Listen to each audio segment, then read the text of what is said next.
ജെൻസി കലാപത്തിന് എല്ലാവിധ വെള്ളവും വളവും ഏകിയത് സോഷ്യൽ മീഡിയകൾ തന്നെയായിരുന്നു. അതിലേറ്റവും മുൻപന്തിയിൽ നിന്നത് മെറ്റ നേതൃത്വം നൽകുന്ന മെറ്റയുടെ സ്ഥാപനമായ ഇൻസ്റ്റാഗ്രാം തന്നെയായിരുന്നു.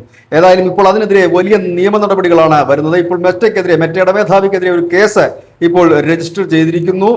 ഒപ്പം തന്നെ കഴിഞ്ഞ ദിവസം മെറ്റ മേധാവികളെ കേന്ദ്രം വിളിച്ചു വരുത്തുകയും ചെയ്യുന്നു. ഈ ഒരു സാഹചര്യത്തിൽ മെറ്റയിൽ കൂടുതൽ പിടിമുറുക്കാൻ കേന്ദ്രം ഉദ്ദേശിക്കുന്നു എന്ന് തന്നെയാണ് ഇതിൽ നിന്നും വളരെ വ്യക്തമാകുന്നത്. നരേന്ദ്രമോദിയെ അപകീർത്തികരമായി ലക്ഷ്യമിട്ടിട്ടുള്ള മോർഫ് വീഡിയോകൾ വ്യാപകമായി തന്നെ മെറ്റ പ്രചരിപ്പിക്കുകയുണ്ടായി. ഒപ്പം തന്നെ ഈ സംഘർഷത്തിന് ഉതകുന്ന പ്രചാരണം വലിയ രീതിയിൽ തന്നെ മെറ്റ നടത്തുകയുണ്ടായി. ഇതിനെ തുടർന്നാണ് ഇപ്പോൾ ഒരു കേസ് ചാർജ് ചെയ്യപ്പെട്ടിരിക്കുന്നത്.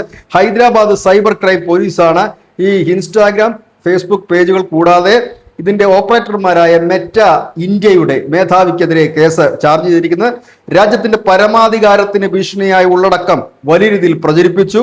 അതുപോലെ മോർഫ് ചെയ്ത പ്രധാനമന്ത്രി അടക്കമുള്ളവരുടെ മോർഫ് ചെയ്ത വീഡിയോകളും മറ്റും വ്യാപകമായി പ്രചരിപ്പിച്ചു. ഇത് IT ആക്ടിനെ ലംഘിച്ചതാണ്. രാജ്യത്തിന്റെ പരമാധികാരത്തിന് ഭീഷണി ഉയർത്തിക്കൊണ്ടാണ് ഇത്തരം വലിയ പ്രചാരം ഈ സോഷ്യൽ മീഡിയ ഗ്രൂപ്പ് നടത്തിയത്.